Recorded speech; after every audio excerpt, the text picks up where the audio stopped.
When you think about the kind of storms that you've gone through in life, these are some questions you can consider. Think about something serious that you went through in your family or that you went through personally.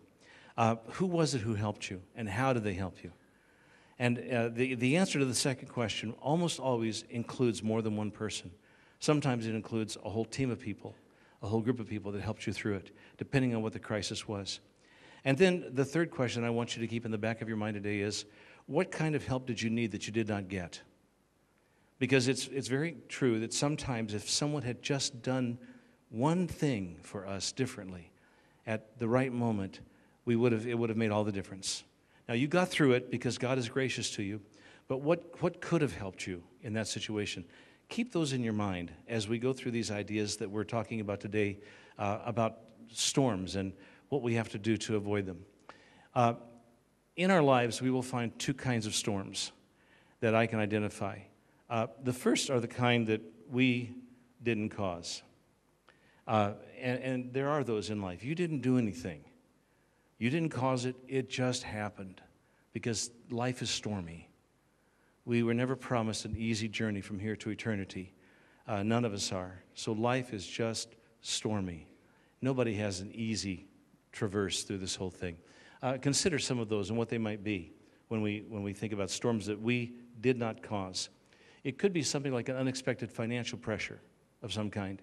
So you did your best, and you were honoring God with your money, and you were watching your investments, and you didn't speculate. You invested, but you didn't speculate. But there were features in the financial world that you had no way to know about. And as a result of that, what you thought was a lot became a little. And you feel stupid because you think, oh, if only I hadn't invested in that. But you made a wise decision at the time that you made it. You could not see what was unforeseen. You couldn't see it. And so suddenly there are financial pressures that are going on. It can happen as well when you have a family member who needs financial support to get through a crisis of their own, and that digs deeply into your own savings and reserves. And suddenly you're facing some unexpected financial pressures.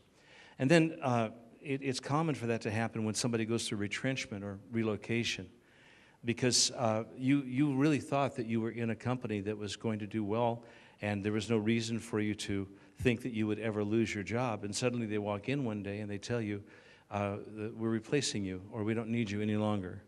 And so you lose a job unexpectedly.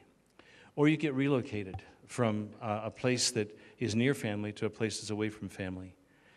From a place where you like everything that's going on, your kids are established in their schools, everything is great, you've got a church family that's there, they're all supportive of you, and suddenly your company says to you, you're going there. And if you're in government service, you have no choice. You may be able to appeal, but you're going there. And going there is going to be a difficult situation because you're going to have to close up your house, you're going to have to get your kids ready for the move, you're going to have to find a new place to live, you're going to have to find a new support community in the place that you go to, you're going to have to, so many different things. And there'll be 1,000 different details that you have to deal with because of relocation. For my wife and I, with what we do, our relocations have never been forced relocations. They have been relocations because we knew that God was telling us to do something. So in our life of ministry, I think we've sold everything and moved 2 or 3 times. Is it 3 times now? America to Nigeria, Nigeria to Malaysia, Malaysia to America, America back to Malaysia. And each of those times was a full-blown change with lots of things going on. And not only that, they were changes that we wanted to make because we knew they were the will of God, but it was still a stormy time because there's so much that's uncertain. You never know what's going to happen next. And when those things happen, those relocations, we feel vulnerable. And we wonder whether we can tell anybody, because what if they think that we just don't have enough faith? Oh, brother, what's the matter? Don't you trust God? Last thing you need to hear at a time like that. Of course you're trusting God. That's why you're doing it. But it's still difficult. And then when you get to a new place, particularly if the place that you're going to is very dissimilar from the place that you're leaving, and that can happen even in your own country. If the place that you're going to is very dissimilar from the place that you are leaving, you will have some stormy times, or you could have. I'm not going to say you will, but you could have some stormy times in that new place. I think there's some Nigerians here. When my wife and I got to Nigeria, we were glad we went. We went in the will of God. It was confirmed. Our missions board affirmed us. We got there. But man, was it tough for us. It was very difficult. And you know the people who were the most help to us during those storms? It was the other missionaries, of course, but it was also some of the Nigerian brothers and pastors who came to us when we felt overwhelmed and helped us in those moments. So a retrenchment could do it. A serious illness or a medical emergency or a death. We all know, if you've gone through one of those, how scary and frightening it can be and what a hit it takes on your emotions, on your finances, on your relationships. Research that I've seen says that if a couple go through a situation where they have a child who's very ill, say with cancer or something, childhood leukemia, and that child dies, the chances of that marriage breaking up become higher because the couple just don't know how to get through it, and pretty soon they become enemies of each other and does something weird to their relationship. So sometimes couples break up after a loss like that. And then I'm adding this one today. When you have a teenager who just gets stupid and rebels, because rebellion is a form of stupidity, and they start lying to you and going out and telling you that there's someplace where they're not, and they make damaging behavioral choices, that can be such a terrible storm. My wife and I just a few months ago talked to a couple. She is 20, he is 19. They're from two separate churches, both Chinese churches. And they were boyfriend, girlfriend, and they were doing stuff, if you know what I mean. And they had an unexpected thing happen. The unexpected thing was she got pregnant. And when they were doing the things that they were doing, they never thought about how their actions would influence their family, or the results of their actions would influence their family, because they were just in their little bubble with just the two of them doing what they want to do, never thinking what that was going to do. Do you know what kind of pressure that brought on those two families, and how they had to deal with feeling shame over it and feeling sorrow over it because this was not what they wanted for their children? And their families didn't cause them to do this. It wasn't because they came from bad families. They both came from Christian families. They both came from Christian families where they loved God. So this couple just made a choice. By the way, while I'm on the subject, if any of you young people here are outside the boundaries in what you're doing with your boyfriend or girlfriend, you stop that right now.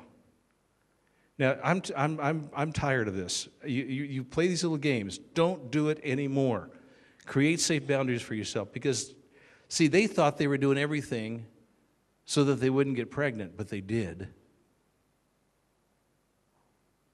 So let's stop pretending and allowing things to happen because we didn't pay attention. And let's ask God to help us to make the kinds of decisions that will not create consequences later. But now back to parents. You didn't cause this thing that your children are doing.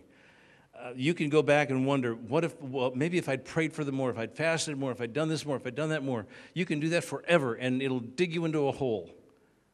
So whatever you can change and that God wants you to change, fine, do it. Whatever you need to say sorry for, do that. But sometimes your young people will just make decisions. And we have biblical examples of it. Righteous men with unrighteous sons. So sometimes that will happen. An unexpected pregnancy for a couple. They're married, they love their children, but then unexpectedly they were planning for 2, number 3 is on the way. And suddenly you're wondering, how are we going to manage? How are we going to do this? We thought we had enough money for 2, but now we're going to have 3. And generally you will not resent the third child, but it does put you in a time where something unexpected happened, and that can create a storm in your life, right? And then any major upheaval in your faith community or organization. There might be people here at City Revival today who have gone to other churches where bad things happen, and sadly, sometimes bad things happen in churches. Not supposed to, but sometimes they do. And when people get hurt in a very bad situation in a church, sometimes they never go back to church at all. But sometimes they come looking for some safe place where they can find shelter, restoration, and spiritual nourishment. Sometimes it takes them a while to get into the situation, but it could be something that happened there. A lot of people get wounded and go through a storm when that happens to them.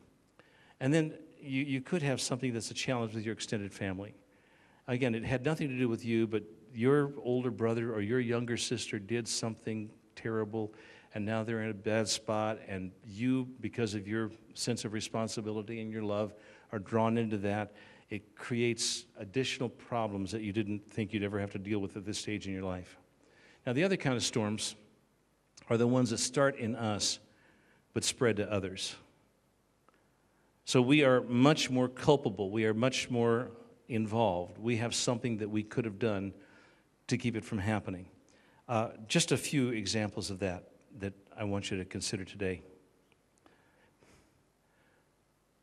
If we neglect God, our marriage, our children, our own souls, we are setting ourselves up for storms that don't have to happen. They start inside of us. And let me work backwards. Your soul is the part of you that no one sees, where most of the important things in life are happening. And we pay very little attention to our souls sometimes. So our souls become fatigued, our inner man becomes easily irritated. We spread that to others. We reach out from our emptiness, trying to find fullness through somebody else, when only God can fill that place in us. So we ignore the needs of our own inner man, and we pass that on to other people. We ignore our children to our detriment and to theirs. We don't give any time to our marriage relationship, and then we wonder why it becomes tense and stormy. When we're both very busy with everything in the world, but never paying any attention to this wonderful relationship of marriage that God gave us. And then sometimes we just neglect God. He becomes for us someone convenient to turn to at appropriate moments, but he never becomes to us the God who is defining and stabilizing our lives. So neglect of any of those things can make us people who are susceptible to storms and actually cause them.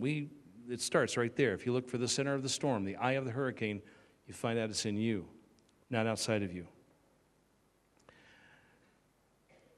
We can also be distracted from the important by the urgent. Now, that idea shows up in a lot of places. The first place I read it was in a little Christian booklet that used to be around in the United States. You could see it everywhere, called Tyranny of the Urgent.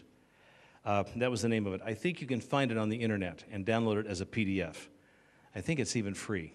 So Diane's affirming that this is true. Tyranny of the Urgent. And the man who wrote this was a Christian writer, and he said, we are always in danger of sacrificing the important to the urgent. Now, the second place it showed up, some of you folks who read books on management and business practices, you may have seen this idea in one of Stephen Covey's books, because he has something that he calls the four-quadrant model of time management. And one of the things he talks about in that model is that our lives can be consumed by things that appear urgent but are not important. And soon, all we're doing is putting out fires and answering calls. So we have to ask ourselves whether the thing that most of our life is spent taking care of things that appear urgent but are not.